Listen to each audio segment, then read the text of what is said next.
Okay, make a mental note. I'm making a mental note. Mm-hmm. I need to do a thing at the almost beginning of this episode. Okay, how close to the beginning of the episode do you need it to be? In the first 20 seconds. After we start or before we start?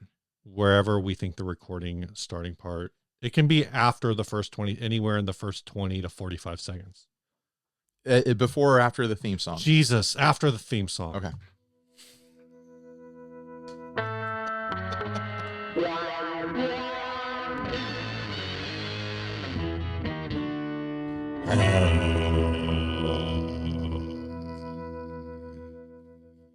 Everyone, I'm Ryan. And I'm Steve, and this is 60 Cycle Hum the Guitar. Buying, selling, modding, breaking, fixing, playing, reviewing. I did that in the wrong order. Podcast. And if you're listening to the audio version of this, you're going to hear some commercials right now. But for the rest of you, here we go. That was a cool commercial, Steve. This episode was sent by Alexandre. Was that what you wanted to do? Yeah, that's what I wanted to do. All right, okay. So the people who listen to audio will know where Spotify is inserting an ad. All right, okay. I thought that I could play that courtesy for them, and then they'll know I can skip the next 30 to 60 seconds. Very kind of you, Steve. Yeah. Okay. This ad is called Hockey Slap. Hockey Slap. Oh, by the way, we decided that this was going to be a Canadian episode. Yeah, all our friends up north. Want to get into these? I like to call them Other Mexico. Jesus, is this going to be our northern Mexico? Spend the entire time dunking Fabrique au Canada. Oh, you're opening them right now? When are we opening? Let's save it for what's new. Okay, we'll get into these all dressed chips that Derek Eastveld gave to us in a little bit here. This is a Bowercaster. This is from, again, Alexander. What's this all about, E? I said it wrong. What's this all about, eh? Jeez, man. We're going to lose all of our Canadian listeners. How many do you think we possibly could have? A decent number. Bowercaster's 2-string hockey stick bass used. 329 Canadian dollars. The Winter Classic, Your Eyes Do Not Deceive You. This beauty and future legend is a 2-string fretless Bauer Classic custom bass guitar. Precision pickup, gear tuners, Strat style jack, left-handed blade, but right-handed bass. A piece of precision gear, strap included. Jocko would have been all over this. It's fretless 2-string bass. He would have loved this thing. This is actually kind of probably a great material for a neck because it's fiberglass. Yeah. I think. Maybe it's weird. How bad could it be, really? It's probably not bad at all. I love that it's one half of a P-bass pickup and it's still sticking out the sides of the guitar. That's pretty nuts. I love it. I think it's hilarious. I think this whole project is hilarious. How much do they want for it? 329 Canadian dollars. I don't know how much that is. How much do hockey sticks go for? What are we looking at here? It's like price-wise, materials. So that's about $240 US. And a Bauer, what did they call this? A Bauer Classic? A Bowercaster. The Winter Classic. Your Eyes Do Not Deceive You. It's a Bauer Classic custom bass guitar. Oh, this is like an older one. I don't think they make these anymore. Did you ever play hockey, Steve? I did not. I am not a hockey. So I don't know what age you were when this was going down. Hold on. Sticks range are from like as low as like $10 all the way up to like $100. Okay, so this person's charging for the bass part of this, not the stick part of it. There was like 2 years of my childhood where street hockey took Southern California by storm. Oh yeah, I remember that. Like everyone just played street hockey for some reason, and like or the Mighty Ducks, or at least we tried. It's because of the Mighty Ducks. Was it the Mighty Ducks? It's gotta be because of the Mighty Ducks. Why else would? But I remember it was like a whole thing where like there was like Nerf street hockey sets and stuff like that, and like, I think it was all trying to capitalize off of the Mighty Ducks movies. Maybe. But that's like the only period in my life where I had any exposure to hockey whatsoever. And when that trend died, I was just like, I guess hockey's over. I don't know anything. I still don't know anything about it. Especially because D2, like there was like, oh, we're all like Midwest hockey players. That's how we play. We don't have any style. Oh, let's get this kid that plays street hockey. He's got the knuckle puck. Oh yeah, I forgot about the knuckle puck. Knuckle puck. Does that even mean anything? He would put it on its side. On its side, so it would This it would is like turning into wobble. a Gear Slum episode. Oh. Yeah, well, I mean, the person who really could say whether or not this is worth what it is would be Cole Duke. Right. Who is not Canadian, but he does know about hockey. What do you think about the ergonomics of this? Do you think you'd have fun playing this? I mean, it's fretless. Like already it's going to be a challenge for most of us. I mean, fretless bass always sounds really fun. It's 2-string, which is wild. Mm-hmm. What is this, a Chris Ballou bass? And now it's also a hockey stick. Like, I don't like, it's either going to be the funnest thing ever or it's going to just be nonsense. They're asking again, it's 329 Canadian dollars, about $244. If you want the value of this to go through the roof. Thank you for doing conversion for our American through the friends. roof. There are 2 ways to make the value of this go through the roof. Okay. Get it signed by Wayne Gretzky or get it signed by Geddy Lee. Maybe both. Maybe both. Wayne Gretzky, Geddy Lee. Tried to connect it, but then I realized that their last names, their names that are similar aren't that similar. Yeah. No, they're not. Sorry. Yeah, it's like lettuce and cabbage all over again. I don't know what to think about this. I think the price is absurd. This feels extremely Canadian. I think you should make your own. I don't think you should buy this. You should only make your own at this price point.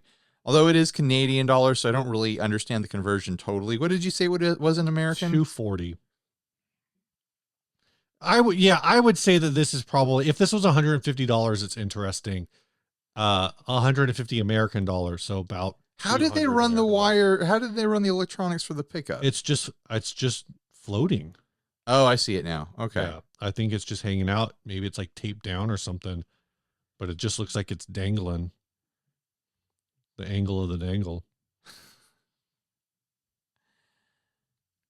I don't know. Yeah, I think at 150, if I saw this, if I was at a Canadian swap meet, Canadians, do you do swap meets where you like maybe they're inside? I'm sure they do. In the summer, they probably do some kind of swap meet, and then in the winter, it's probably in like a flea market. Yeah. If I was at a Canadian flea market and I was looking for something to remember my time visiting Canada, a tourist item, and this would be a perfect tourist item. I would fly it home on the plane. Music concepts that you need to play this in. I'll go first because you won't think of this one. Okay. The pop punk band Knuckle Puck. All right. I mean, clearly this is a slap bass. God, that's really good. Right. I thought about it before you came over here, Steve. Jeez, you've been sitting on that one all day. Obviously, I already made references to Rush, but also this could go great Crash Test Dummies. All right. Yeah. I don't have anything else I have no other clever things to say, Steve. I blew my load on that one, so it was pretty good. You made it count. I made it count. That's gonna birth at least 3 or 4 children. It's high quality. I don't have anything else to say. I think this is really fun. I do think it's really fun. I think it's project inspiration. It's not something that you buy. It's something that you make on a snow day, you know. You can't quite go outside to play hockey because there's not enough ice, but you have time to do a project. I'm not sure if left-handed stick is the move here. I'm sure that's just like what they had. You know what? When you think about it this way, think about what it would buy you. I think they would just have to flip it over. Because what it would buy you as far as having the end of the strap at the end of the hockey stick here. So it would be kind of like behind you. The bend of it would put it a little bit behind you, and then the strap would really hold it in a place that makes sense. So there would be an ergonomic element coming in. So yeah, I think you're right. It needs to be flipped or at least right-handed to get this kind of like triangular hanging motion where it would sit against your body just right. Yeah. And the weight of it would sit just right so that you could play it. Like, for what it's worth, if it was right-handed, it probably wouldn't sit any differently. It would just be like the blade curves. Right. It would seem a little... Well, as it is right now, like you would put the strap buttons behind the straight edge of it, so it would still just be like, it would be like hanging a stick around your neck. Right. But I think that little bit of curve, if it was going the other way, I think would actually help you. So like hanging a stick around your neck, sure, why not? Like, it is what it is. Like, this is not designed for ergonomics. It's a hockey stick with strings on it. Yep. But I think it would buy you just a little bit by flipping it. Yeah. But then maybe there's not cool logos on the back or something. No, there's cool logos on the back. Where's the back? Oh wait, maybe okay, that wasn't the back. I don't think there's a single. We don't have a picture of the back of the blade. Damn it. Mystery. It's a mystery, guys. I think the back of the blade is just this wood. Probably. I'm trying to remember. Obviously, I haven't sold a hockey stick in like 20 years. Steve used to work for those that don't know, Steve used to work at a sporting goods store called Big Five. So when he says he haven't sold a hockey stick in so many years. It's a true story. Right. He's not saying that he used to be in some sort of like underground hockey stick cartel. I know that's where everyone's minds went. Oh my gosh. Yeah, that's all I have, man. But I do want to say that is a very sharp shirt that you're wearing. Oh, I like your shirt too, Steve. Yeah, thanks. These are shirts that were sent to us by B's Music Shop. And if you support the show at, we got so many picks. I'm going to throw some of these B's Music Shop picks in with the next crop at the best friends level.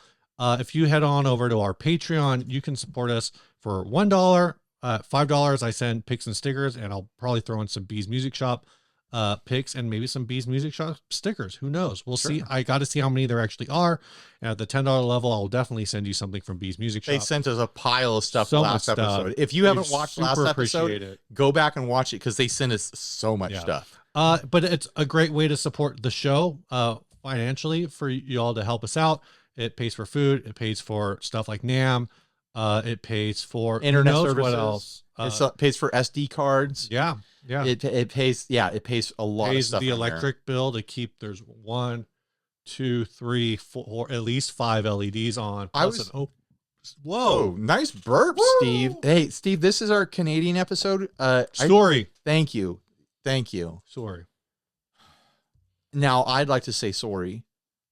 On behalf of Steve, as a co-host of the show, I'm going to say sorry for Steve. So anyway, go check it out. Link below to the Patreon. We super appreciate everybody. If every single person who watches on YouTube signed up for the Patreon at the $1 level, that would make our taxes very complicated. And if everyone who supported us on the $1 level doubled down and went to $2, that would make our taxes more complicated too. Okay, legitimately. You should do a count of how many $1 we have, because it's a lot. Legitimately, I guess it depends on the podcast week. And also, here's the thing. Like, I think there's like a set service charge fee that comes out of... It's like 30%, yeah. No, but I think there's like a credit card fee that's like 30 cents or whatever. Right. So I don't know the exact math on this, but let's just imagine that if you went from the $1 to the $2 support level, you wouldn't be doubling how much we get of that.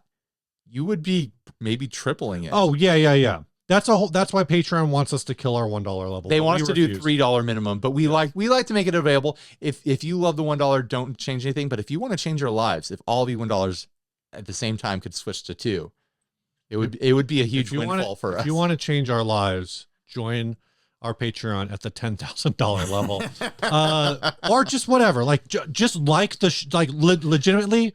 You don't have to send us money. Just click like and leave a comment about why you enjoy the show. Or copy the link and put it on Reddit somewhere or 4chan or wherever people hang out and troll and just be like, look at these assholes. Help us that way. Yeah. Make fun of us somewhere on the internet, this please. Episode's also brought to you by Stringjoy, crafted in Nashville, Tennessee, played on stages worldwide. Stringjoy makes strings like these. This is a balanced medium set, 11 to 50. I thought it was weird, but according to Ryan, this is a custom set. Well, maybe it's not custom, but I did order it with that specific layout. So because that's like the Mac Adams said. So the Mac Adams Mike set. the Mike Adams said. Good old Sorry. Mac Adams. Sorry, Pusheen. Sorry. If you want to get a great set of strings, head on over to stringjoy.com using the link down below. That way they know we sent you, and use code HUM to get 10% at checkout. I did find out because one of our listeners was trying to get some strings, and they are in the EU. Stringjoy does have EU distribution. So if you go to their website and click on dealers, it will bring down a list of every There you go. online store and probably physical store that carries Stringjoy. So if you don't want to ship from the US because you're not in North America or whatever, go check out where else they have dealers. I know they have European dealers and Asian dealers as well. Do they have Canadian dealers, Steve? Probably. I think you go down to Tim Hortons and they have them. I didn't look. I did not look, Ryan. I did not look.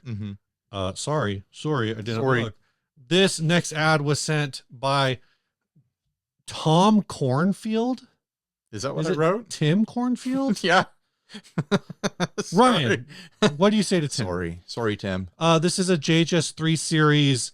About this listing, JHS pedal board, pedal train with one spot, power supply, custom LEDs and switches, works perfectly.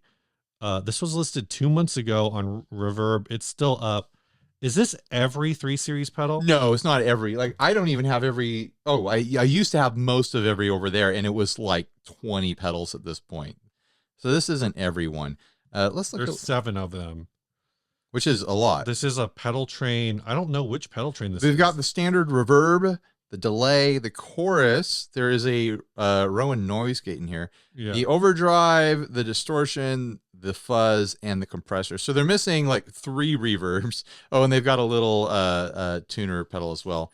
They're missing a bunch of reverbs, a couple delays. You know, there's a couple things missing for sure. They did some custom. They did knob replacement. They did a switch cover, some kind of switch cover. Yeah, like a barefoot buttony thing here too. It's got a Tom's Line tuner. This is an attractive board. I'll say that. And they took the 3 series concept and they made it more personalized, more colorful with these upgrades, side grades, mods, mods. The weird little like black condom on the switches is interesting. Yeah, like that's like an aircraft switch cover or something like that. I don't know. I think they did a good job of this. I am not someone who stands behind the concept of selling entire pedal boards. I think that's silly. But like, you counted that there's 7 here. This is in Waterloo, Canada, which I think is in Ontario. It is in Ontario. And then they threw in the board, the power supply, the case, the tuner, and that noise gate. Yeah. So yeah, you're paying for the pedals, but you're getting a bunch of stuff along with them. Ryan, this is 733 Canadian dollars. What do they charge for 3 series in Canada? How much do you think this is in US dollars? Wait, no, this is US dollars. This is converted. This is converted. This is converted. Okay. All right. I think this is converted. Well, if it's that's converted, why it's some weird number. And if the that's probably true. Why would it be 773.84 US? What psychopath? I'm sorry. I'm sorry we thought that was Canadian. That would make no sense. No Canadian would price things that way. If we're assuming that 3 series costs a similar amount in Canada, which they probably don't, they're probably more expensive. I'm trying to find one in Canada. Maybe JHS hates Canada. Josh, do you hate Canada? Is that why you don't sell the 3 series in Canada? No, they've got to sell the 3 series there. I wouldn't believe that Josh would leave money on the table and not try to get that Canadian dollar. Jeez, are you kidding me? Long and McQuaid sells them 123 Canadian dollars. See, because here they're 99 bucks. Oh. Okay, for the flipper in Canada, I can see why this is sold now. It already sold because I think that makes a lot of sense. 120 something. I'm not going to do that math in my head. You kidding me? Are you trying to convert $123 to like US? No. Oh, you're saying All of 861 for just the pedals. That's the I see. For I see just what the you're doing. 3 series pedals, 861. You're getting all those pedals for $773, and you're getting a noise gate, a tuner. They're cheaper versions of those. Sure, they're affordable pedals, but you're also getting a power supply and a pedal board. This is flip bait. This is like 1,000 Canadian dollars. Right. This is like, I'm gonna scalp the things I absolutely know that I want out of here. I'm gonna try some stuff for a while, and then I'm gonna flip them back on the market. You know what? There's probably money in those knobs. You could ask, does it come with the original black knobs? I'd like those to be thrown in. Then you can flip all these colorful knobs, because those ain't cheap. I bet this person sunk 100 at least in just knobs. You think those knobs are that expensive? Look at how many there are. 3, and I'm 21. I didn't even have to count them. I am including the barefoot buttons. Okay. In this equation, because they're matched, like they're color matched. They bought them from the same place. They're anodized with the same color here. And the patch cables. It's Steve, don't forget the patch cables. Those are worth like $3 each. What are those patch cables? Do you know? I don't know.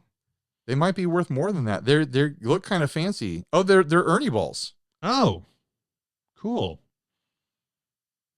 How much are Ernie ball patch cables? They're not too much. Okay, the Soltech set of these which that looks like that might be exactly what these are.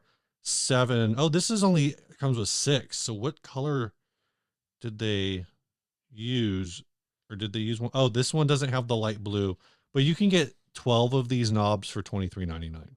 Steve, 3 of these patch cables are $22. There's a mixed color set, $24. 3 cables for how much? For $22. For these ones? Yeah. Wow.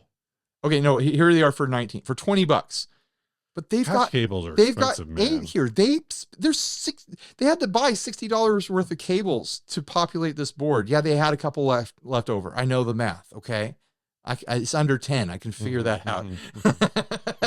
But still, even at like $6, you're basically saying they're like $6 a cable. 1, 2, 3, 4, 5, 6, 7, 8. So that's all, say $50. There's all sorts of little hidden values here that make me just go, yeah, great. The great deal for our friends up north in northern Mexico. America's other Mexico. I looked it up. And 8% of our audio listeners are in Canada. Really? 8%? So that's we should be friendlier to them. That is like for our listener count, that's probably close to like 200 Canadians. Yeah. But how many Mexicans? Southern Mexicans. Real Mexico. That's our first Mexico. Are you just saying are you asking me to convert Canadian dollars to pesos? No, I'm asking you to figure out what percent of our audience is in Mexico, Steve. Oh, I think it's very low. Probably because we don't speak Espanol. Do you know, like it's not even less than 1%. Mexico. Come on, what do we got to do? What do we got to do to earn your heart? This is actually interesting. The only non-English majority, I hope you didn't see it. The only non-English majority that listens the podcast to our show, what country do you think they're in? Non-English majority speaking country. Germany. Damn, dude, it's Germany. Yeah, there's a ton of guitar boys there. You kidding me? Yeah. It's because Henning watches. Henning watches so many times. Henning doesn't watch, but his mom probably does. Jeez, and I don't mean that as a your mom joke. I mean as she's a sweet old lady who is wonderful to all of us YouTubers. So she might actually watch the channel. So I think we've established that this is a good deal. I wouldn't pay this much, but hopefully somebody did. I wouldn't either, because I already have had all these pedals. But yeah, I think that you and I used to pick up deals like this where we buy like a Boss pedal board, flip 4 of them. And keep but 2 of them. I think with like this kind of setup, I would have to be like under 400, 500 maybe. But that would be like, think about the ones that's what you would want to pay for this. Yeah. For all of this. Correct.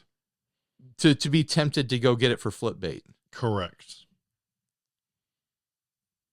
I don't know. Because I'm thinking like I'm gonna have trouble clearing $70 a pedal. 1, 2, 3. Again, that's $350. But you can't think about it that way. This is I can because I just did. But you're thinking about it for the pure flip. Sure. You're trying to break even at least. I'm thinking of it more as like, here's an opportunity to try a bunch of stuff and not be as far behind as it would take. Like someone could buy this and part it out and do a little better than breaking even. It would be more work than it's worth for that money, but they would have an adventure along the way getting to try all this stuff. I don't think they would lose money. You got an average like $60 a pedal, including those two real budgety. Yeah, but they're selling them in Canada. It's Canadian. Steve, sorry. Steve forgot to convert to Canadian. He's not. No, this is $1,000 Canadian dollars. But you're not thinking in Canadian money. Like your resale is going to be higher too. Is the resale going to be higher? Yeah, because there's less inventory up there. It's harder. It's harder to get pedals like this into the country because the mooses are so big and they block up the road. Steve, it makes everything more expensive. 8%. Also, these pedals are bright white. They're going to get lost in the snow. Our 8% Canadian listener base, viewer base, let us know how hard it is to get JHS 3 Series pedals in Canada. Ryan, we should do more episodes that are themed like oh. This is the farm themed episode. Ryan, it's farm themed. What's new? We got this bag of chips here. This is Ruffles all dressed. We got this from Derek from Revv. Yeah, I invited Revv and his guys over for tacos. First of all, what do you think is going to be better, Ryan? This bag of chips or this Revv D25? I thought you were going to say the tacos. What do you think is better? Oh, the amp is probably going to be a lot better because these are just going to be chips, Steve. You can't eat a gold wrapped amplifier. Have you tried? Yes. I thought it was chocolate inside, and it's not chocolate inside, Just even though it looks like it's wrapped in chocolate, chocolate wrapped in foil. But I will say that I think my gift of, Derek, fight me in the comments if you watch this, which I think you will because you're vain enough. We're all vain enough. We all want to know when people are talking about us. So anyways, Derek, fight me in the comments. Are these going to be better or worse than the tacos? Were the tacos bad? No, they were very good. I made very good tacos. I was going to say, you usually are good at tacos. I was very good. Steve would be surprised if I was bad at tacos. I did very good at tacos. I even cooked a little skirt steak.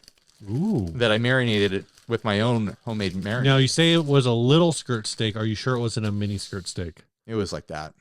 If you wrapped it around your thighs, it would be a mini skirt steak for sure. It would not cover up your junk. So all dressed, what does that mean? I was about to sniff it, but we've got the ingredients on the front here. We've got chips. Okay. We've got salt, I'm assuming. Is that salt? That's salt, right? That's not vinegar? I believe that it might be vinegar. That might be a liquid. I think that's vinegar. There is an onion or a shallot. Mm-hmm. And what we call here in the lower 48 a bell pepper or paprika. Mm-hmm. I know that in Europe they call it something else, something wacky and limey sounding. All right, sniff time. We're doing 60 cycle yum, guys. Yeah, definitely vinegar. I wasn't expecting vinegar. I was thinking that all dressed chips were like a ketchup flavor. No, that's a different chip. That's a different chip? There is a ketchup chip. Okay, grab a chip, Steve. We're going to do this at the same time. I grabbed 2 chips. We're about to become honorary Canadian citizens. I think we are. And by honorary, I mean actually fully legal Canadian citizens. I think our citizenship would be rejected by all Canadians. They would protest. They'd have us. I don't think they want us. Mm. We could come in on a visa. Okay, let's do this. All right.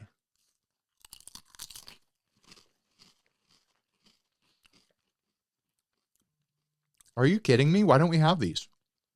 It's a pretty good chip. It's vinegar barbecue. You like salt and vinegar chips? You like barbecue chips? It's both of those. It's not as like brown sugar forward as barbecue. Yeah.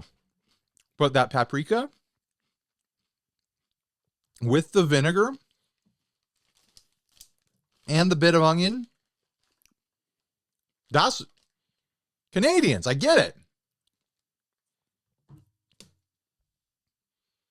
Is as good as your comedy television shows. Thank you for these, Derek. Your comedy television shows now, are very good. Here's the question. Yeah. Is that this only, better than tacos? That only I can answer. Is this better? Not just tacos in general. Because tacos as the mean quality of tacos across all tacos as a general concept. Like I would make an argument that these could be better than your average global taco. Not your average Mexican taco or average Californian taco, but your average global taco. I would probably say these are probably better. Okay. Ryan, we also got a package. Are we still talking about chips? I'm going to be sad if I can't find these. I don't think you can. You might, maybe at like a World Market, you might be able to find something, but you're not going to find like Frito-Lay at World Market. Can I order them on Amazon? Oh, maybe. I don't know. Like, I want to put these out at a fancy party and be like, and I've imported an international snack food that is impossible to find here in the States. And I just lay them out on a silver tray. And it's just all Ruffles all dressed. Yeah. Delicious, though. Really good. Hitting the spot. Okay, we've got mail here. I don't know what this is. Friend of the show, Jose Gambarelli, just said, hey, I got something I'm going to have sent to you. And that's basically, he's like, I think you guys are going to like it. And that's it. That's so this all is I know about it. Mystery. All I know is it's from Canada. There's a sticker. Whoa, there's a sticker right here. I'm actually very nervous with this You're knife. showing an address there, bud. Oh, it wasn't mailed to our house. Oh, that's right. Is it his address? It's fine. It's like the store address, I think. I'm assuming it's a store. It's from Shoneswood. I don't know what Shoneswood is. I don't like using this knife with someone sitting next to me. It's too sharp. Where's my dull knife? Is it over there? I already cracked it open, but I was going to say. It's good to have a knife that's a little bit dull, so you feel safe. Here's some stuff. Oh, there's some stuff in here. That's a card. Is that a card? This is a deck from Tiki Room Skateboards in Regina, Saskatchewan, Canada. Now Go Hula Hoop, made in December 2023. Got it. Hey, fellas, greetings from Canada. My pal Jose suggests I send you one of my pedals for fun. Thought you might enjoy this particular skateboard. Keep doing what you do. Your Canadian pal, Kevin Shone. I think it's Kevin Shone. Shoneswood is what it says on the stickers. What do we have here? Haribo Happy Cola. Oh, I love those. Cola gummies. Are these? Or do they think these are Canadians? They think we don't have these. All American children have these. This will be the first time I have them. Have you never had those? No, I don't think I ever have. This is an eating episode. This is cool. This is a little. This is a little keychain, looking doodad, but it's a 3P DT. 3P DT 3-pole triple throw double pull triple fuck deep 3P DT, I think, something like that. It's a thing that you put your switch in. All right, that's what I meant to say. Let's see what this pedal is. Oh, I thought it was going to be a shirt. It's a pedal. Look at these bags. Yeah, look at this fabric.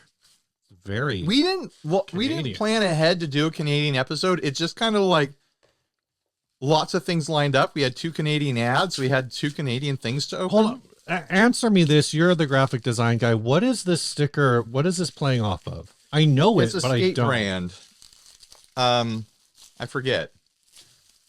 I feel dumb for not remembering. Wow, look at this. Whoa. So what is it? What was on this? It's skateboard decks? It's a deck from Tiki Room Skateboards in Regina. Is it Regina? Regina? It is wild. It's not, because it's made out of skateboard decks, it's not flat.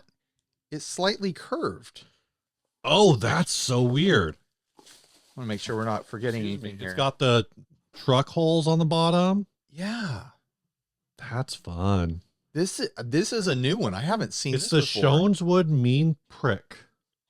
And these knobs, where did these knobs come from? Is this a soft switch? No, it's not. We're such nerds. Oh, is this because it says soft? on off plus silly. It's not a hard click. So it may have but I'm saying it may have a momentary function as well.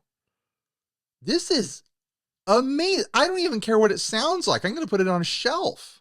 Well, you should probably play it and see what it What sounds does it say what it sounds like? It's called a Shoneswood. Do you want to look up what it's going to sound like? No, let's be surprised.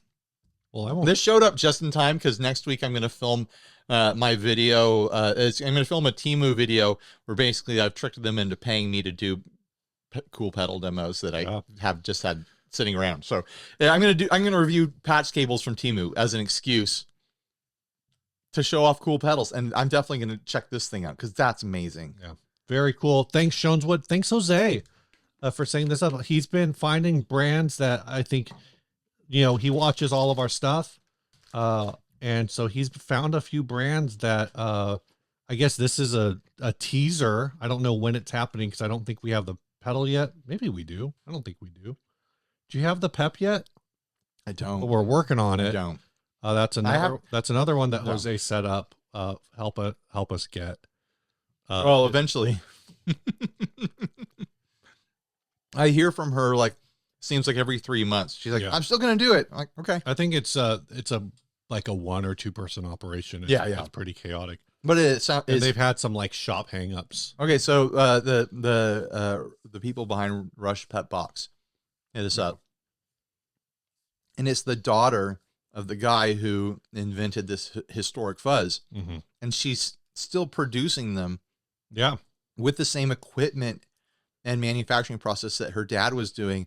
She uses a 150-year-old engraving machine to make the top panels on them. Yeah. And she's telling me about this. Oh, hey, she's just interested in me doing a demo. And she's telling me the side thing, just in passing, oh yeah, I couldn't get it shipped out this time because I'm working on all these plates and I have to etch them with this machine. And I was like, tell me about the machine. Can I see what you're talking about? And she's sending me pictures and videos. And I'm like, as a marketing person, I was like, this is your advertising right here. You sitting here hand grinding with a antique piece of machinery, the plate that goes on it. What I'm hearing, what I'm hearing, I hope Ryan, she sends one to me soon because I think it's really a cool operation. What I'm hearing, Ryan, is after you've done, by now you've probably completed your GoFundMe to go to Phoenix.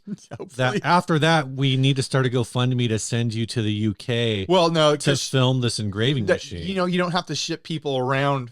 You don't have to fly people around to film things anymore because everyone has a camera in their pocket now. I asked her to film the process with her phone and just send me a clip, and that would be plenty good enough. I heard a rumor, and maybe you can confirm this, and maybe you can't. I heard a rumor. This is the chewing episode, apparently. Sorry. That Josh Scott does not own a smartphone. Can you confirm or deny? That's impossible. Unless he leases it or something. We Marco Polo each other. What do you think? He does. Maybe he does it on an iPad. He sends it from his car. It's mounted on his dashboard. I don't think he's mounted. It's and it's in the far. He's not. Maybe his car has internet. You think so this is one of those people who's I don't have a smartphone. Yeah, but you tweet from your fridge. Is that what you're proposing? That he's a fridge tweeter? Yeah, kind of. But he Marco Polo's from his car. I just heard he's Marco Polo'd me from his basement before. He has a smartphone. Whoever told you that is spreading lies about the gear industry. I won't have it. Do you want me to expose this? No, I refuse. I refuse to. I need to know your source. I'll tell you off the air. We got anything else, Ryan? Josh Scott. Yeah. You won't believe it. People are spreading lies. It's almost, you don't have a cell phone. Midnight. You could just Marco Polo him right now and just be like, hey, Josh, when you send me Marco Polos, do you own the smartphone that you send them to me on? Just ask him. Hey, Josh, for some reason it's come up on the podcast that there's a rumor going around that you don't own a cell phone. And I say smartphone. A smartphone. You don't own a smartphone. And I say that's impossible. So get back to me. Let me know. We've got 20 minutes left before the end of the podcast. Otherwise, we'll have to update people next week. Okay. You like this poof? Feel free to share this too. I don't care. Yes, they're correct. But no, they're not correct. It's both and. So I'm on a smartphone here. Sometimes I Marco you from a laptop. I don't carry around an iPhone anymore. I have it in my car, which is why you will notice I usually Marco you in the car, or I'm at like a desk. I have it at work, and then I have it in my car. But all of my normal life, so literally 5 p.m., I cut it off hard. 5 p.m. till 8 a.m. the next day, I use a dumb phone. This little thing is called a light phone. It's a play on the words light, like it's light with features it doesn't have a lot. So it's like a real basic phone that it can't see images. It has no internet. It has GPS, and, like for an emergency, but you call and text on it. And that way I don't doom scroll and spend just burning my time. I've just way more productive keeping a cell phone away from me. And also, like 3 kids, you know, my daughter turned 16 and I have 2 boys under her, just spending more time with them without the like phone always pulling at me. Obviously, as you can imagine, I get a billion notifications if I don't, you know, it's YouTube, Instagram, Facebooks, texts, artists, Slack for 40 JHS employees communicating. Yeah, so it's both and. I highly encourage any creative to check these phones out. They're really frustrating, but it's beautiful. Like, you will realize you're addicted. That's it. I don't carry around a smartphone. I leave it in the car. What if he just doesn't? Can you use an Apple Watch without a phone? No, it's not on an Apple Watch. Like, because I just be Inspector Gadget. No, I've seen him 10 and 2, man. Maybe he mounts it. I don't know. I don't know how these things work. All right, Ryan. Well, you know who I have heard that owns a cell phone? Chase Bliss. Were we on a topic and we abandoned it? I don't remember how we on a topic. We're wrapping up what's new. I don't remember how we got here. I thought of Josh Scott because you were talking about the Rush Pet Box, which he did a demo or he did a little history on the Rush Pet Box. Okay. The OG one. Get us where we need to be. Don't. And I understand where we are now. And where we are now is, if you want to check out pedals that are more creative than you are, head on over to chasebliss.com.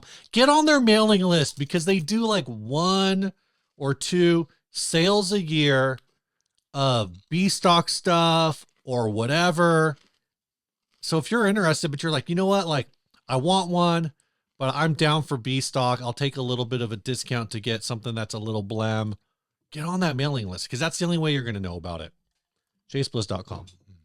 If you buy a pedal, let them know that 60 Cycle Hum sent you. We'd appreciate that a lot. Also, has anybody taken pictures of their Chase Bliss stuff? I know, right? And posted it on Instagram and tagged us. I don't know. Instagram, TikTok, wherever. Tag us on Rumble. Is that a thing you can do on Rumble? No one knows because no one goes there. Don't. We're not on Rumble. I'm so sorry I said that. We're not even. Oh, never mind. But we are on OnlyFans.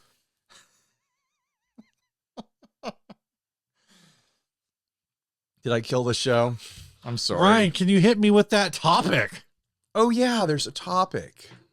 This show's getting real loose. This is our second one of the night. I made a lot of voice noises on that. I hit that P hard. There's nothing I want to do more in my life right now. Major plosive. Than eat that bag of chips, and we're recording a podcast, and it's driving me nuts right now. What was I doing? Oh, I was looking at the photo. I want you to read the whole topic. This was sent by Bryce Denammer. I always, in my mind, I pronounce it de Namur. De Namur. De Namor. Bryce, like there's a little Spanish thing going on here. Bryce de Namur. Isn't he Dutch? Yeah, but so he could be Spanish in Holland. Like the Holland, the Canada of Europe. How does that connect to Spanish? I don't know, man. I was saving that joke for later, Steve. Yes, just read the Holland, Europe's Canada. Just read the topic. Why does I'm still in your jokes because you're taking too long.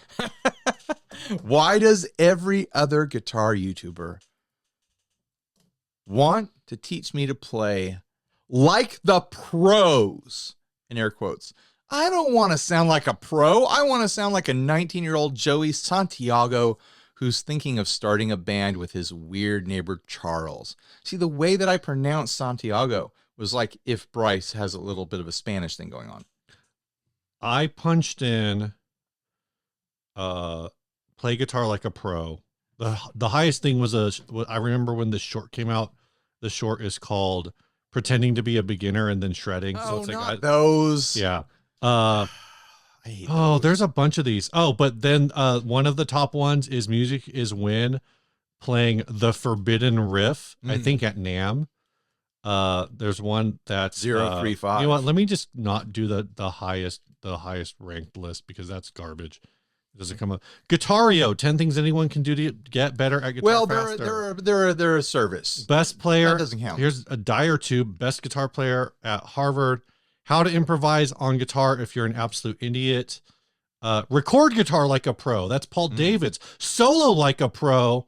Also Paul Davids. I think Paul Davids might be a repeat offender. Sound like a pro. Marco Cirillo. Developing language is the key to a good guitar solo.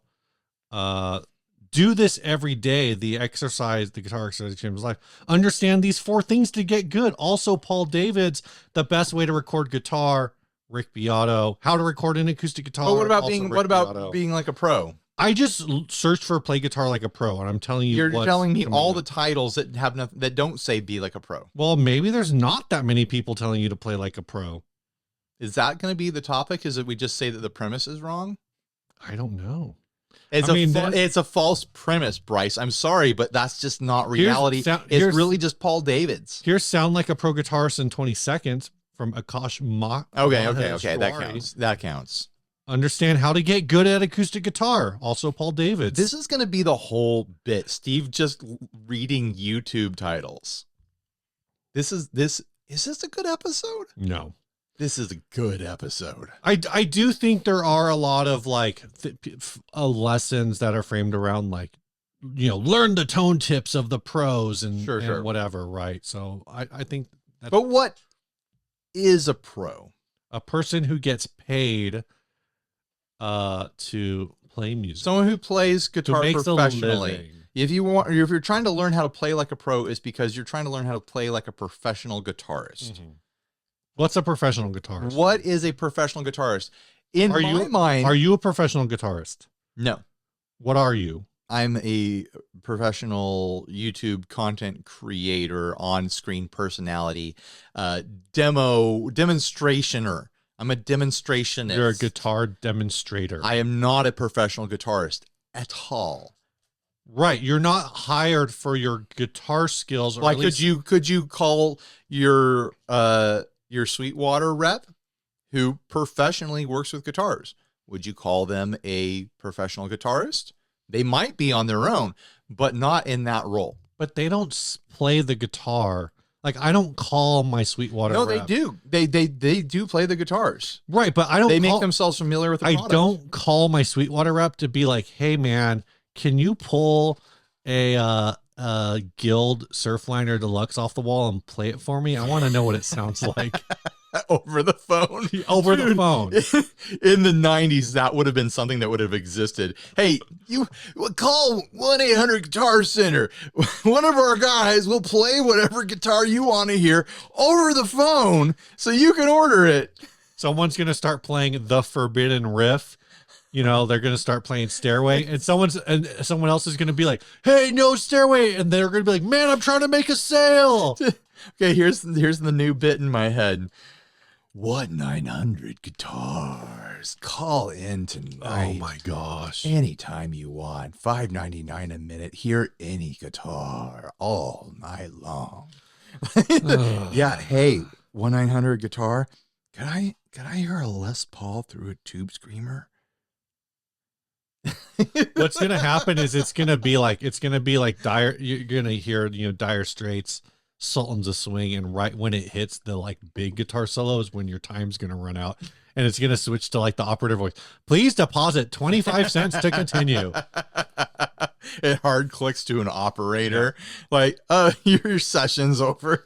It's some lady in central New Jersey named Lorraine. Hey, hon, how can I help you? This is like bring, bring, bring. No, so what is a professional guitar? We'll both describe what we envision when we think of a professional guitarist. Who's the most professional guitarist? I would not be able to tell you. Someone who's in the recording industry would be able to tell you, because what I think of when I think of a professional guitarist is someone who's hired to play guitar in a way that is undeniably professional, meaning that you show up and you deliver. Right. Like, you show up and there's a gig to get done. There is a job to be done. There are tracks to be laid down. You're beyond prepared. You were prepared 10 clients ago because you're just always ready to drop heat on guitar and walk away. And I'm sure that's not how all these recording sessions go, but I've seen these people play, and they're on a professional level, the same way a videographer is, the same way a plumber is, the same way a surgeon is. They show up and they execute. Okay, let me pose this question. I think I'm picking up what you're putting down. Yeah. So I'm going to ask you two questions. The first question is, how many known, I'll say known, so like I'll just say how many do you think, but don't say like, oh, there's millions or oh, there's thousands, because that's not the answer. Sure. Or at least that's not the answer I'm looking for. How many guitar YouTubers do you think there are? It's the answer might be what I mean. I would be surprised if it was outside the teen thousands. Like if it was 25,000, I'd be like, well, that's a lot more than I thought. But if it was 9,000, I'd be like, that's not enough. Okay, let me rephrase this question maybe in a way that gets more towards where I want to go with this. Okay. How many YouTube guitarists do you think there are that have more than 1,000 subscribers? Do you want a real number from me? I just want you, just throw out a number that's like, I just don't want you to like, I feel like I'm not gonna, maybe teens of thousands isn't a cop out. Like 80% of guitar channels probably have less than 1,000 subscribers. Right. So would you guess like if someone asked me that, I'd probably be like, honestly, I would probably guess probably like, generous. I'd probably guess less than 100. I'd probably guess somewhere in like the 80 to 100 total YouTube guitar channels. I don't know how we can even quantify like you think the number's just too big? I think the number's too unpredictable. You think it's too unpredictable? Yeah. Okay. It could be a lot of different things, and we couldn't actually. So actually, okay, I can make this work. So 2%. So the number, no, the number is just is like too big. We're saying the number's too big. How many? It's a hard number. How many of those guitarists do you think are professional? Would you say you think are professional guitarists? 8 max. That's actually what legitimately, I was thinking about this. I'm probably gonna there's probably some people who would qualify. And you know why? Hold on. Okay. There's probably people who would qualify as professional guitarists that I don't know are professional guitarists because I'm just not as familiar. But literally, before I asked this question, I thought about it, and I thought, okay, well, Tim Pierce, obviously, right, like very well renowned. It's probably a lot more than 8. It's probably like 50, 100, 150. RJ, probably, most definitely. Oh, one I didn't think of at the time, but definitely Perfecto. Jay, another one I didn't think of. So now we're finding ones I haven't thought of. I'm telling you, there's probably a bunch. There's probably a bunch. But the point being is there's probably a bunch. But the first question I asked you, you were like, oh, there's probably like a minimum of 13,000 right guitar YouTubers. Well, the majority. And then I said, well, and then I said, how many of those do you think are would you qualify under your sphere of what you're calling a professional guitarist? You're like 8. Right. But like the percentage is like most people making content are hobbyists that have passion. Yeah. They might even be professional musicians. There's a very big distinction there. A professional guitarist is so specific with what they're doing. A professional musician could be like excellent at writing songs. A professional songwriter. All right. Excellent at singing. They happen to play strumming acoustic guitar to back up their singing. Right. They're not a professional guitarist. They're a professional musician.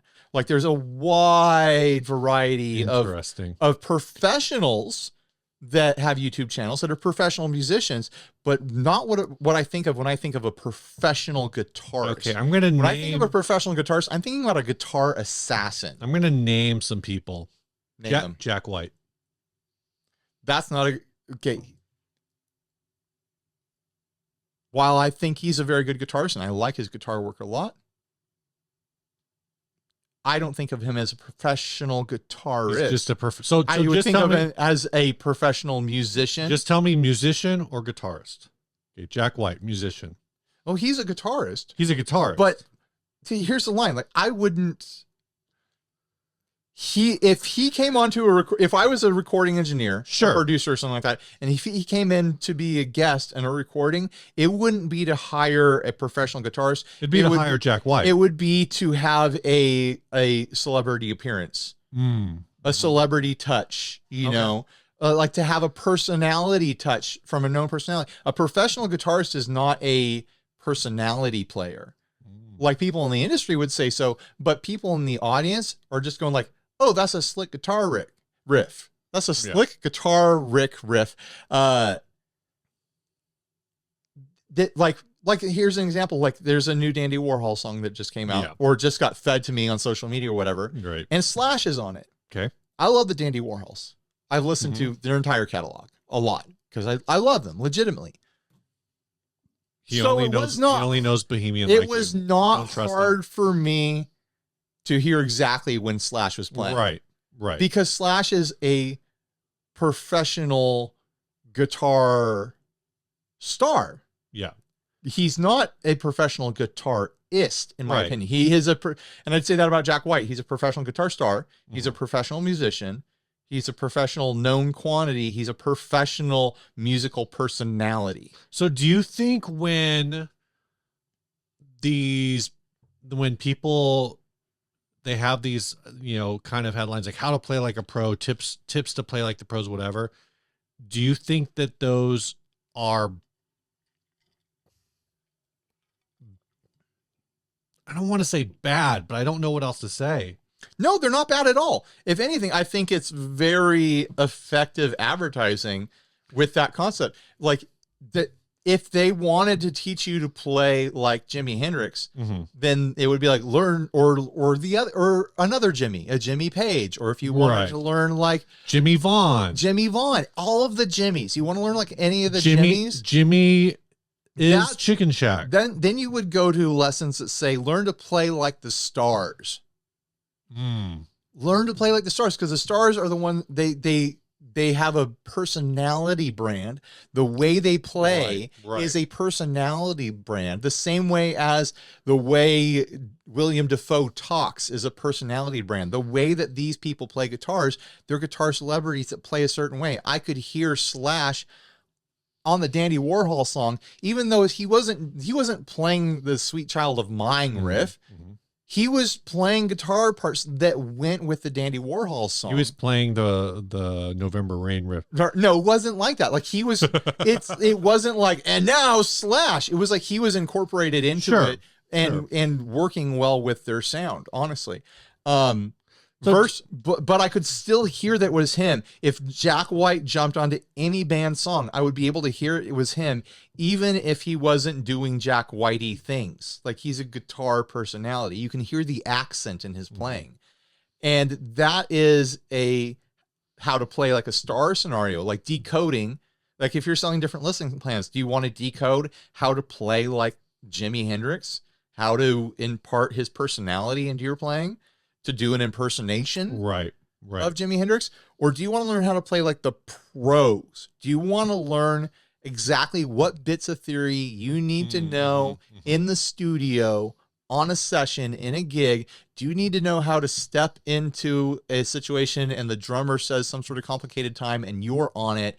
You need to, do you know like all the various different classic phrases and phrasing, little tricks of getting through songs and building songs to where they're going, all this intricate, detailed, nuanced stuff? Do you know all that? And can you deliver it professionally on request in a professional environment? That's a professional guitarist to me. And that's the difference. Right. That's the difference between the two different learning styles. Right. Do you want to learn to flutter like Steve Vai on the trem bar there?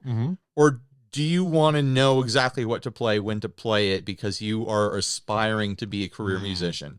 Like, they're two completely different things to sell. So I just think it's good marketing.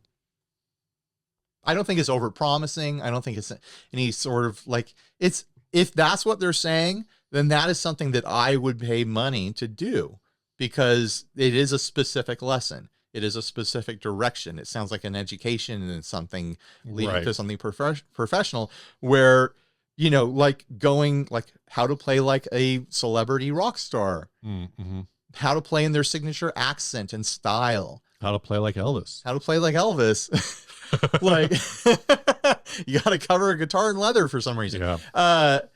That's all education as well, but it's a completely different portion of the art of playing guitar. There's a technical side, and then there's a creative, expressive enjoyment, sort of exploring the arts of impersonation of personality. Sure. You know, they're two completely different sets of skills in my mind. Yeah. I've rambled. That's interesting. No, I don't have like a strong take on this. I think it's interesting. It does kind of fit into, you know, it does kind of break down like who are the stars, and then who are the guys who can kind of do a little bit or a lot of bit of everything. Right. Or just like at a certain, you know, in any profession, you don't know how to do everything, but you know how to find out how to do it. Right. And you know all the other skills surrounding it. You know, like you are connected in a professional way, and you have, you know, professional output. What about like, how does this, do you think this breaks down, or do you think it's still generally true if you say like, well, this person is a professional genre guitarist? Like, this is a professional jazz guitarist. Of course. So they can play all the kinds of jazz, but no rock. No, I don't mean it in that sort of way. Like, they can play whatever they want, but it's not like there's a law, Steve. No, it's illegal. They're not going to go to prison. If they play rock, they'll go to prison. They have a legal license to only play jazz. Licensed. I don't know, Ryan. Steve, if Jazz Domingo ever makes an EP again, Licensed to Jazz is going to be the title. Licensed to Jazz. Who do we need to bring back? This is to get that album made? This is a Six String Samurai sequel, like the mean streets of New Vegas. Like they're like jazz detectives, rock cops. Ryan, I was trying to find a way to make this joke earlier. What are we gearing up for here, Steve? What are you about to drop on me? I couldn't find a way to fit it in. So I'm just gonna say it. What I wanted to say earlier is, well, you know, Ryan, I'm somewhat of a guitarist myself. Okay, all right. Do you think you're a professional guitarist? Most days, I'm not even sure if I'm a guitarist. because I do not think I'm a professional guitarist, and I play guitar as part of my living, but that's not being a professional guitarist. Earlier, before we started recording, I had some questions about like playing soloing that I wanted to ask you. We should have that conversation. We should figure out, as part of this segment here, we've got the time. We should figure out like what other lesson plans we'd want based on this premise, like professional guitarist. Well, I do want to tell the story. So tell your story. You asked if I was a professional guitarist, and I did want to say that I felt like as we were like, I was like, hey Ryan, let me show you, like, so if I'm playing this pattern, and I just started playing it over and over again, and I just realized you could hire me to be your looper. Like as I'm doing, like playing the same 4 chords in probably perfect time, I would be definitely more expensive than a looper because you only pay the looper once. But that's what a professional musician is go in and lay down the backing track. Right, but I only know 4 chords, so I can't be. No, but like, that's being a professional musician. Is being having that ability to lock in and a service and a utility, like being a dependable, predictable utility. That's being a professional. One of musician. the wildest things that I've ever I've run into, and this is another like professional musician thing, right? Okay. On that, like as a bass player, we were doing some song at church. This was a few years ago, and the music director or whatever was like, oh man, like the way you're coming in behind the beat is like perfect. Like it's just doing this like push pull. You and the drums are doing this push pull. And after he told me that, I couldn't do it anymore.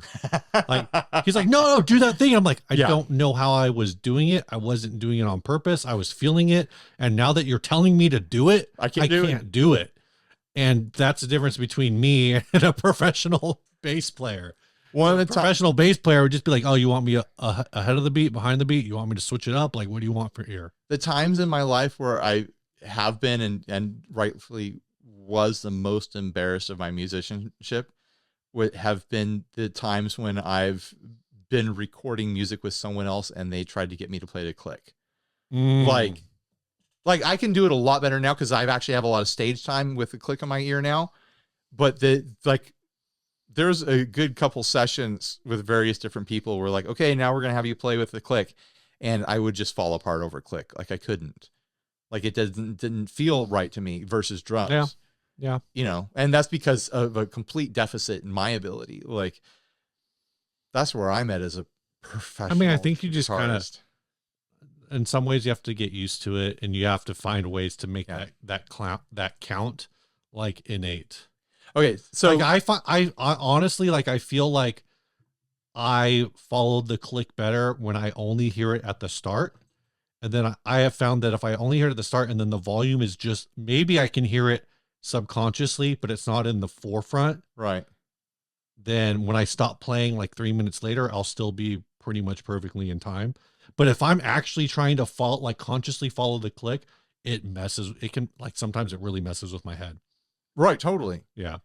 Yo, I get you spiral into it. It's like you get click vertigo. This is probably vertigo. A perfect lesson to learn from a professional musician, professional guitarist. So here's some more premising, Steve, so we can really stretch out this topic that we didn't think was very much. We got 3 hours and 15 minutes. Yeah, to go. Well, we've got 13 hours on the audio card, Steve. Yeah. We could take this to lunch tomorrow. If you didn't film in 4K, I bet we could get even more time. That's true. Took it down to 720, 480, something like that. Those are numbers that I know. If you took it down to 480, you would probably be able to get 30 hours on a card. Maybe longer. So anyways, what are some other styles? We've established professional musician. Yeah. Like learn to play like a pro. Learn to play like a rock star. Mm-hmm. Learn to play like a guitar star. What if you could do a lesson plan that's learn? What's a good one? Learn to play like a dad. Learn to play like a dad. Learn to play like a blues lawyer. Learn to play like a 90s indie punk rocker. Learn how to play like these more specific roles. Okay, first of all, like learn to play like a dad, okay?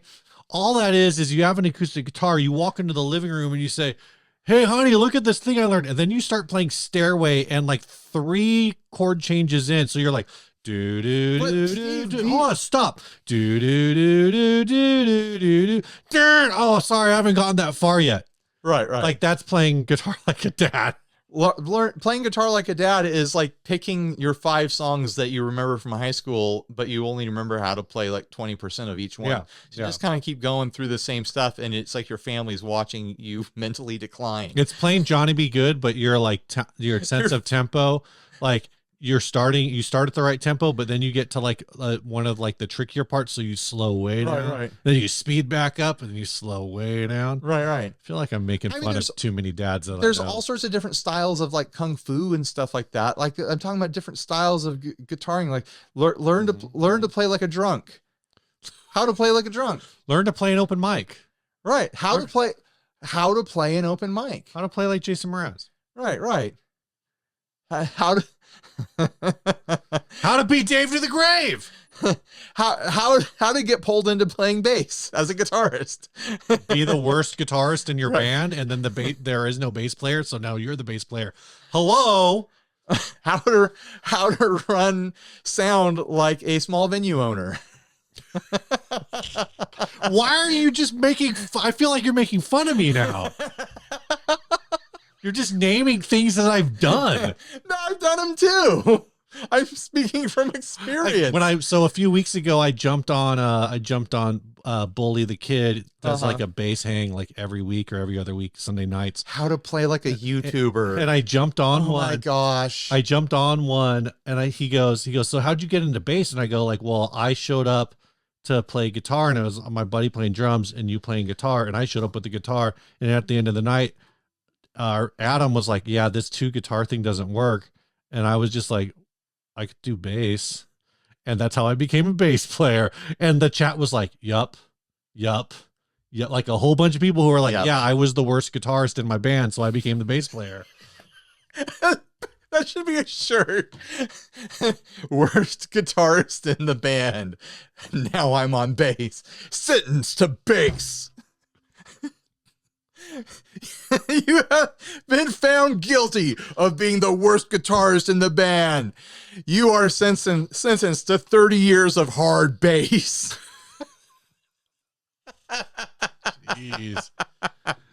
Oh, man. Get out of my court. You make me sick. Learn to play guitar learning to play guitar for campfire. Learn how to play campfire guitar? Yeah, that's a style. That's a thing. Totally.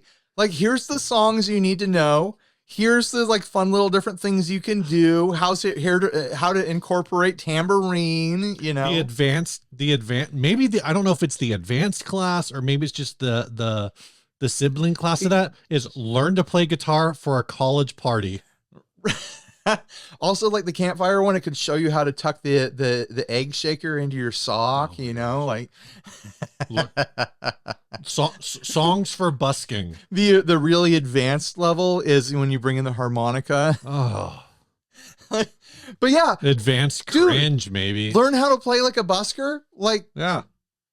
Like these are here's the criticism. We don't need more how to learn how to play like a pro. We don't need more how to learn how to play like a pro videos. We need a wide variety. Learn how to play like a high school punk rocker. Yeah. We need more of those. That'll be useful to all the olds out there that are getting into it in their old age, or they're trying to remember. They're like, I need to brush up on playing like a high school punk rocker. Mm-hmm. Oh, there's a lesson course for that. Yeah. Oh yeah, I tried the first lesson. I'm going to pay into this because I'm remembering now, and I'm learning some stuff I didn't learn when I was a kid.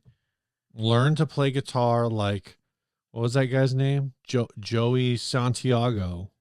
Just like Joey Santiago. Joey Santiago. Learn how to play with your friends on drugs. Like there could be like, hey, you like to hang out and get stoned. Wait, are the friends on drugs or are you on drugs? Like, no, here's the everyone's on here's drugs. the lessons plan. You just like to hang out and get stoned with your friends. Right. I know, a ridiculous premise, but believe it or not, some people do this sorts of thing.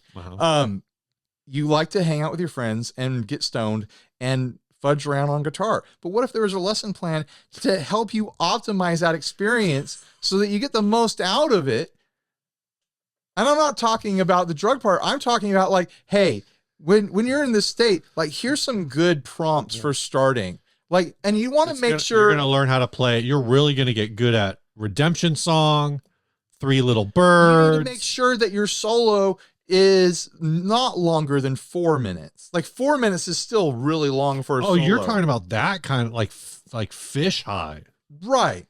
I'm just talking about like the, you're thinking basic stoner. Yeah, I'm thinking like you're gonna nail that "What I Got" solo.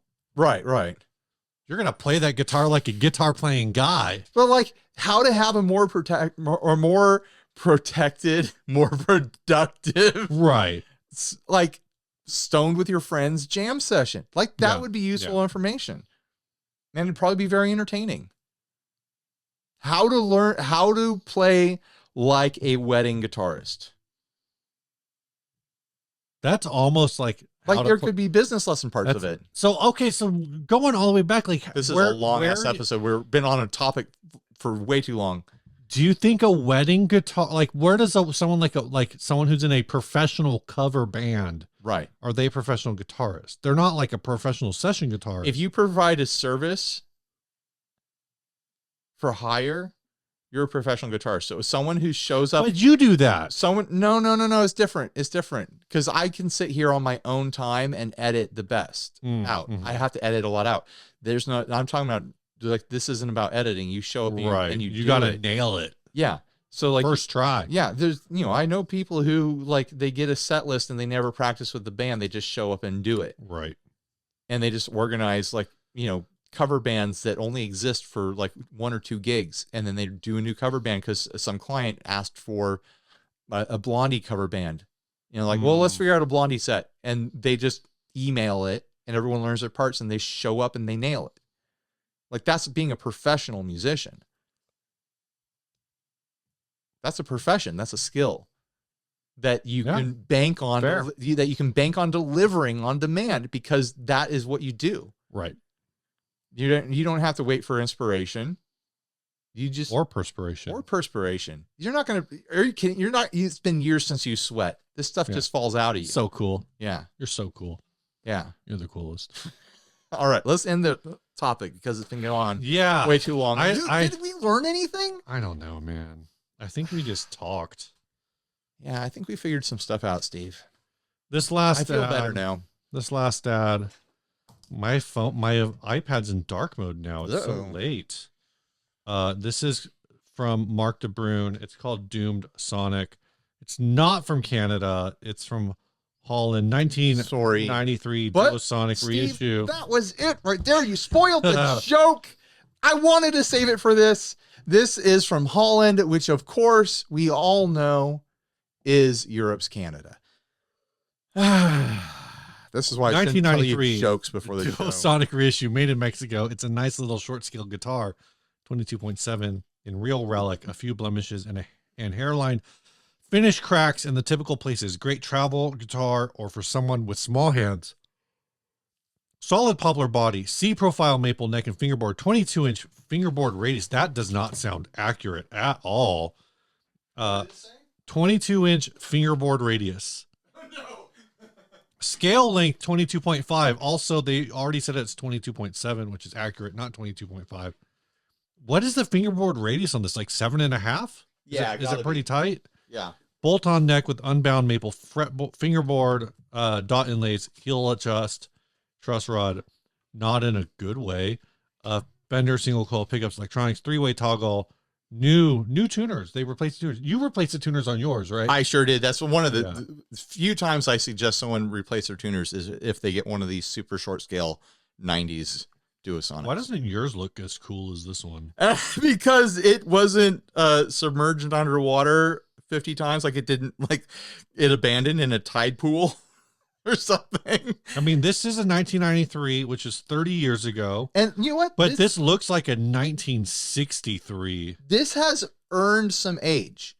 Like, look, I've got like temperature cracking and stress cracking across the poly on this. Like, I have earned some real age on this. There is pitting in all the metal. The pickups are rusted. I've had to gut the electronics out of this like 3 times because I've sweated into it so heavily that that's so gross. Yeah, I have played this guitar. There's all this relicking on the sides of the fretboard and stuff like that. There's frets that are worn, and look at those second frets, Steve. Like, I have played this guitar, and that's not that bad. Yeah, but it's there, Steve. My Jag Sting's worse. All right, okay, fine. Not for me. I bought it that way. There's 2 stories here. One's beautiful and one's sad. Steve, you're getting better. I only know that one riff. All right. But you know it. You know something. Either this was loved as intensely as I love my Duosonic, but just with more years on it. This is like flood. Or this is full neglect. Like, this is just neglect. Look at this fretboard. Either it's had a fret job or this has not even been played that much. But there are signs of play is the thing. So could it be both? Could it be just full neglect? And like, I'm imagining someone wore this on their back and they walked around the entire earth. Yeah, maybe. I mean, like, it is a combination of short scale. It's definitely a light enough guitar to travel the world with. Yeah. It. Like, whenever I look at travel guitars, I'm like, I already have a Duosonic. You know, that's my boy. I don't know, man. I think this is heavy water damage. I wish I had this body. I love how this is aged. This is a poly guitar that has Ryan. Your body's fine. Don't let anybody. I know, but I like a lighter guitar. I've always been a little bummed my Duosonic is black, even though I love it dearly. That was rough. Black paint, Steve. I know, but I was talking about your personal body, and you try to drive it back to the guitar. All right, like, it's both. There's something romantic about this. Just, it is playware combined with neglectware. Like, seriously, I think like a Johnny Appleseed type character wore this on their back for 30 years. It just doesn't look. I mean, I guess yours does look like this on the back. Yeah, I do have some serious buckle rash back there. Which there's only like sort of a picture of the back of this, and all of the paint, all of the what's going on with the bridge is the neck is all wild. Like, up. Look at all the chrome that's come off the bridge. Yeah, dude, I'm telling you, it's all like that's water damage. I'm looking at the neck joint. The neck joint looks like water damage. But I don't.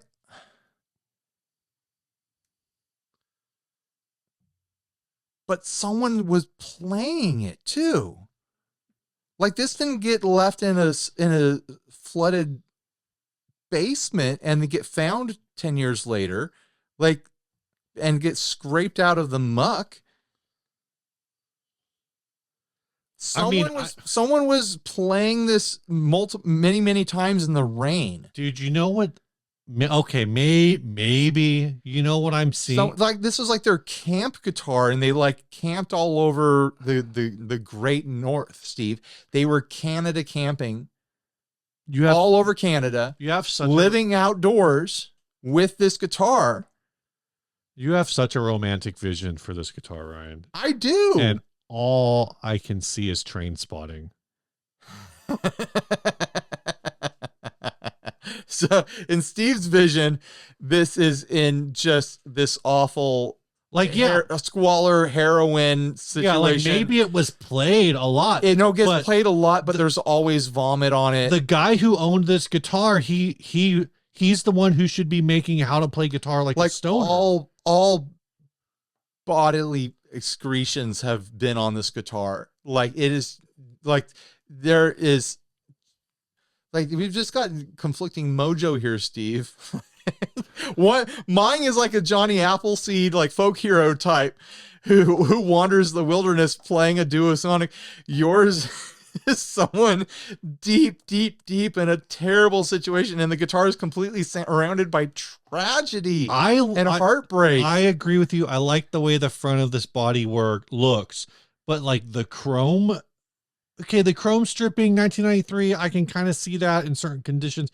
The amount of damage to the neck, to the fretboard, a type of damage I've not really ever seen.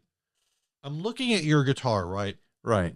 And I'm seeing the start of this type of damage. Let me see. Of course, if people at home won't be able to see it, but like there's the start of this kind of damage, like maybe through here. You're talking about the chipping on the edges of the fretboard? Chipping on the edges of the fretboard. Where the wood's gone dark? Where the wood's starting to go dark on yours, but it's very like, I got to get real close. This is missing entire pieces of the fretboard.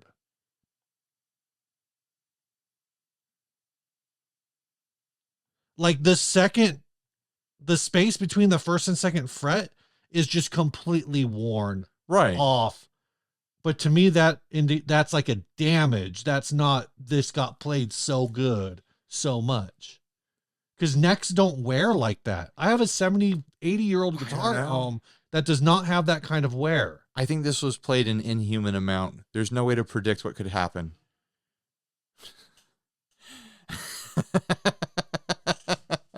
But no, like the chips on the, like, it looks like plenty of this is playing damage, but also neglect, like, and like being in a like rough situation. I mean, I guess maybe it is because you look at the neck and there's almost no damage above the 12th fret because this guy was just playing and also bar chords the whole time. There's time. not like big ding damage. Like it doesn't look like it was banged into things. Yeah. It's all like heat and moisture and exposure to the elements. This isn't like I had the thought like, oh, maybe like some maybe some farmer would throw this in the back of his truck with his shovels, but no, it doesn't even have that sort of damage. This picture of the tailpieces, I guess that could be expansion damage. That's just the poly flaking away. I have that on my Jag Sting and it's drop damage. Okay, sure. So but yeah, it could just be, but I'm not saying again, it could be moisture or anything damage like that. Yeah. But that's just because they're hidden so well by all of the freaking heat cracks. I love the way this weather. How much do they want for this? €550, which is like 650. What's the conversion from European Canadian to American Canadian? What? It's from Holland. What the? Which is Europe's Canada, Steve. Okay, if this is a good joke and we screwed up the delivery so hard. The euro is weak right now, so €550 is 590. Suck it, euro. It's 591 in Canadian euros. Yes, that's what they would say in Europe. They would say Canadian euros. The euro is just the euro. It's used by them all, except for the Brits. They don't use it anymore. I don't know if they ever did. They wouldn't say dollars because they don't use dollars. They would say euros. They would say, what's that in Canadian euros?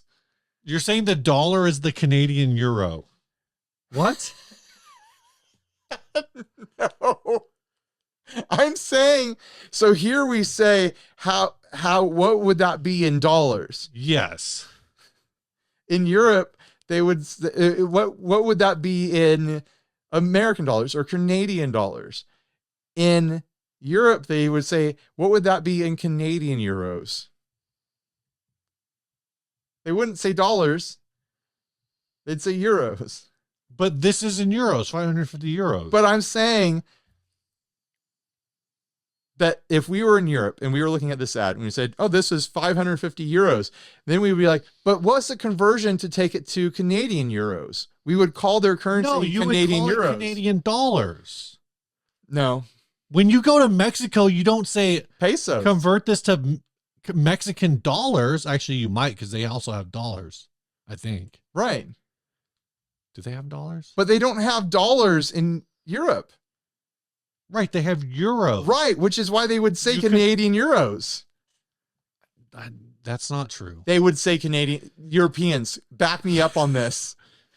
Tell Steve the truth. Yeah. Europeans, when you come to the United States and you trade your euros for dollars? Do you trade them for American? Do you trade your euros for American euros? This is the dumbest thing we've ever said. And we've said, this is episode 518. We've said very, very many dumb things. We won. We found the dumbest thing. Canadian euros. Yeah, that's what they would say. That's what Europeans would say. When a European goes to Canada, they trade their euro for Canadian euros. So if a British person goes to Canada, do they trade pound sterling for Canadian pounds? Yeah. Well, at least you're consistent. That's how it works. Ryan. We need someone from, oh, if I mess this up, I'll be upset with myself. Someone from Japan would say, oh, I need to convert this to Canadian yen. Did I mess it up? Canadian yen. Jeez. Well, I think we need to do the Adventure Club where we are giving away somewhere between, actually we will not give away a $25 gift card this week, Ryan. This is our best episode ever. We will give away maybe I've been trying, when I can get the conversion to work in my favor, I've actually been trying to do a little bit conversion rate. Okay. So the last time we sent something to Canada, I think we ended up paying $28 because we had to pay the PayPal conversion, but I sent a $35 gift card to Canada because their dollar is a little weaker. Euros, I think I stayed the same. But anyway, we're not going to give away a $25 thing. We're going to give away a whatever value of Canadian dollar or European dollar, depending on who wins the Adventure Club. And I already know that your pick for this is probably the Doomed Sonic. It's not going to be the hockey slap. No, you hate sports. I forgot about the hockey slap at this point. Who even cares? It's probably not going to be the 3 series. No, it is totally the Doomed It's the Sonic. Doomed Sonic. We don't have to spin, right? No. I should pick something else just to make you spin. But congratulations, Mark. Don't make me spin just to make me spin. That's cruel. It's fun.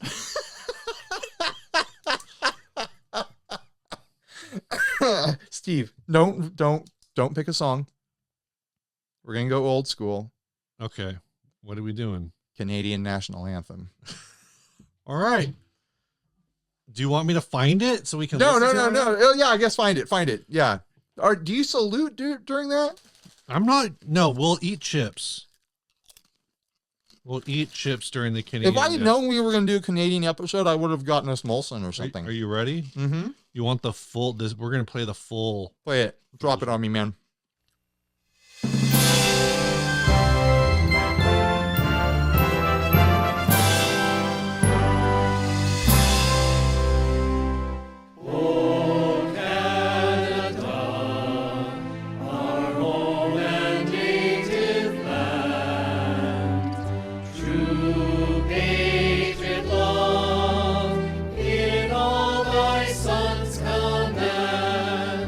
With glory.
I've never felt so nostalgic for a country that I've never been to and pretty much don't know anything else about.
That was our friend Dave Hill.